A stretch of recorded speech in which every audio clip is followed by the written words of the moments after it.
To, si Rowena Guanzon, di ba? Natatandaan ninyo ka-coffee, itong si Rowena Guanzon, ang dada ng dada. Actually, matabilang dila nito eh.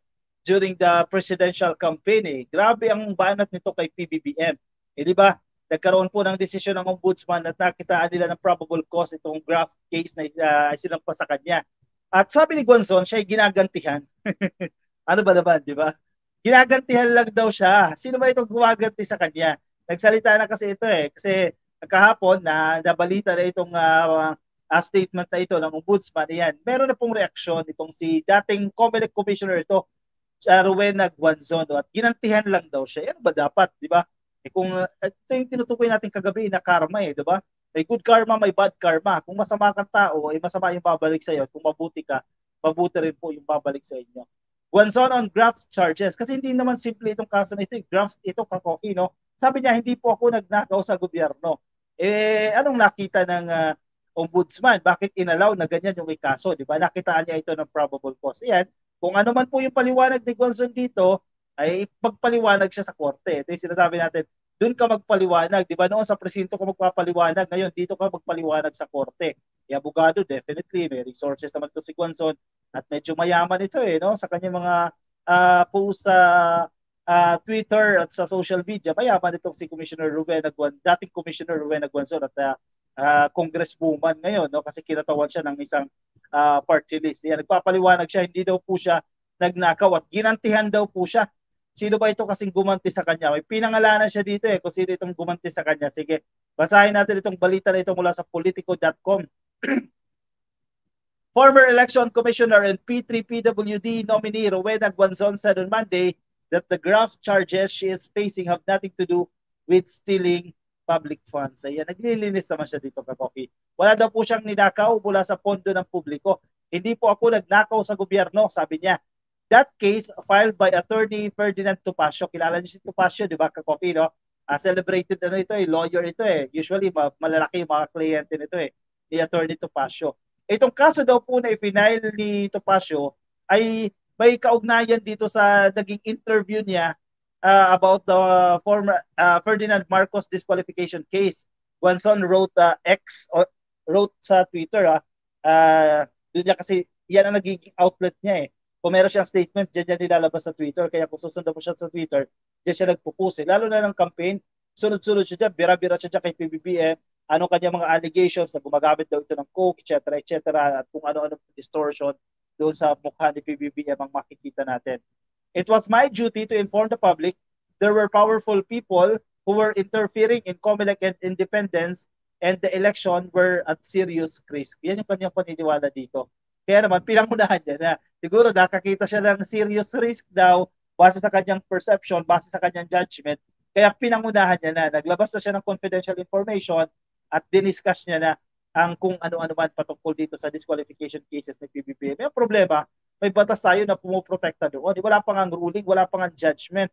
Hindi pa nga nagsasalita yung COMELEC mismo in general, no? Pero pinangunahan niya na yung naging desisyon. Doon siya nadali.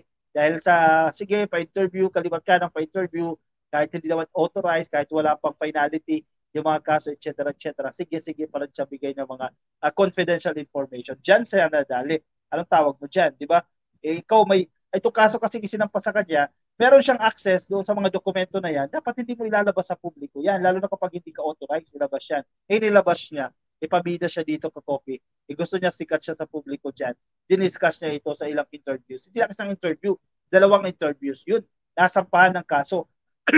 Medyo matagal din ha, itong paglabas ng resolusyon na ito o itong decision ng ombudsman kasi nangyari itong insidente 2022 no presidential elections itong mga disqualification cases na isinampa laban kay PBBM na wala naman nag-succeed ni isa, di ba? In another post, Guanzon said that the case filed before the office of the ombudsman is a retaliatory act. Yan ha, pagganti lang daw po yan ni Ferdinand Topacio, whom I accuse of cyber unjust vexation and is facing trial in the RTC of Bacolod. Yun naman pala, Kakopi. Hindi naman po si PBBM ang kanyang tinutukoy na nagre-retaliate dito o gumaganti sa kanya. Walang iba kundi si Ferdinand Topacio, itong si Attorney Ferdinand Topacio, na inakusahan niya rin ng cyber unjust vexation at ngayon daw po ongoing na yung pagdinig dyan sa Regional Trial Court dyan po sa Bacolod. Yun naman daw pala. Sige, magpaliwanag siya ka-coffee dyan sa korte. Ayan, mapipera naman itong mga to. Sige na, bahala na kayo mag-away-away dyan sa korte. According to reports, the Ombudsman has found probable cause to indict Guanzon for 2 counts of violation of the Anti-Graft and Corrupt Practices Act. Hindi raw siya nagnakaw, pero pasensya ka na, ma'am. Ayan ang tawag sa kaso eh. Anti-Graft and Corrupt Practices. Hindi man sinabi doon sa balita na nagnakaw ka, di ba? Pero yan yung violate mo. Allegedly, violate mo itong Anti-Graft and Corrupt Practices Act. The case stemmed from Gonzon's alleged disclosure of confidential information in 2 interviews regarding the disqualification case filed against Marcos noong January 2022. Wala pa man botohan noong na-interview ako, kaya walang vote ako na na-disclose. Wala ring internal deliberation dahil ang ponente ay di nag-submit ng decision niya. He said in another post. Kahit pa ka-coffee do, tayo simple, hindi ba tayo abogado, pero naiintindihan natin yan. Huwag ka mag-disclose ng mga informasyon, lalo na ito, sensitive information ito. Kaso ito na pending dyan sa COMELEC, and then i-discuss mo yung merits or ano man pong detalye na may kaugnayan sa kasong yan, di ba? Ilalabas mo sa publiko. Medyo hindi naman katanggap-tanggap yan. Sige, dyan na lang po magpaliwanag muna itong si dating COMELEC Commissioner Rowena Guanzon. Doon muna siya magpaliwanag sa korte. Ayan, bahala na lang sila dyan ka-coffee kung paano niya malalampasan yan. Basta ang malinaw, si PBBM yung binanatan niya, pero hindi si PBBM yung kinarama, di ba? Sino ba ang kinarama ngayon? Sino ba kasi ang madaldal during the presidential campaign, no? Idiniin nila ng idiniin si PBBM. Hindi pa siya presidente that time. Grabe, ang bugbog nila. Nasundan natin yan eh. Sa mga nagsasabi na tayo lumilihis daw tayo, pasintabi po kayo, 2021 pa lang po. Sinusundan na natin itong si PBBM. Kaya nakita natin kung paano siya binugbog ng kanyang mga kritiko during the presidential campaign pa lang. Hindi pa nagdideklara,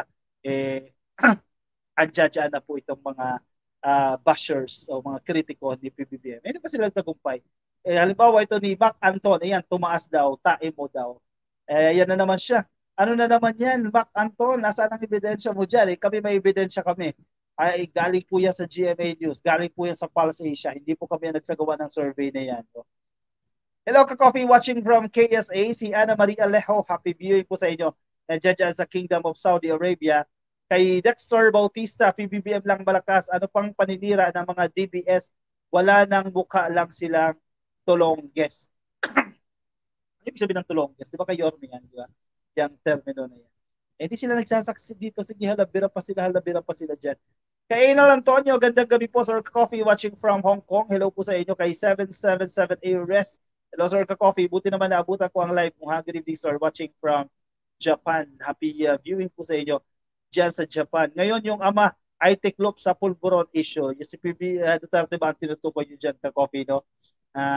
Medyo bumait ito, ka-coffee, no? Nababasa nga natin, napapanood natin yung ilang mga vlogs, no? Na parang nilaglag daw ni ex-PRRD ang mga supporters niya. Halimbawa, ito si Harry Roque, no? Dahil sa kanyang mga statement na ito sa kanyang press conference. Medyo kumambyo at sinabi niya rin naman na wala siya mga major o severe criticism, no, kay PBBM, no. Gugulat tayo doon sa mga statement na yan. Meron pa rin di sumusuko sa pagiging mapait sa comment, kahit saan na lang ang puntahan ko, may mga bashers, sabi ni Ma'am Jocelyn Herrera. Ito si Ma'am Jocelyn, active ito sa YouTube. Ayan, monitor niya rin po ito. 2 types of karma. When you do good, karma is good. When you do bad, karma is bad. Ayun na, ka-coffee. Obvious naman kung ano ang tawag dito, kung ano ang klase ng karma na tumama dito kay Guanzon. Ikaw ang dahilan bakit ako nagbalik sa YouTube ulit kasi naging puro paninira ang vlog kay PBBM kaya naglaylo ako. Pero nang marinig kita, nagkaroon ako ng interest na watch ang YouTube again. Thanks po. Next naman na. Nakaka-touch naman yan. 777 ARS. No? Maraming salamat naman po. At napansin niyo rin po yan. No?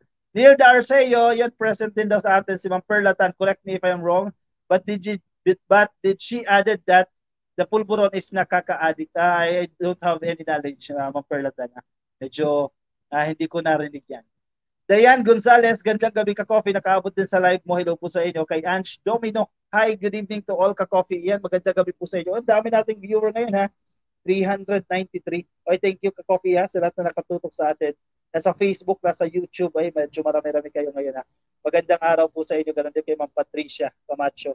Nasa Facebook si Ma'am Sita Abat, kay Susana Kilingen del Rosario, kay Leia Ubias Calso at kay Philip Pescador. Happy viewing po sa inyo ka-coffee. Oy, pasuyo lang ka-coffee ha, baka hindi pa kayo naka-follow sa ating Facebook page. Yan ha, ka-coffee, no? Baka hindi ka pa naka-follow, click lang po yung follow o click lang po yung like dyan sa taas, no? Makikita nyo dyan sa taas. At kung nasa YouTube po kayo, ay i-click lang po ang subscribe. Ma'am Michelle D, hello po sa inyo. I tried, ma'am, ha, itong intermittent fasting, pero ang hirap. Parang hindi ko kaya pa mag-diet, no? Ma'am Michelle D, hello sa inyo. Shoutout po sa inyo. And regards also to your husband. Happy viewing po sa inyo.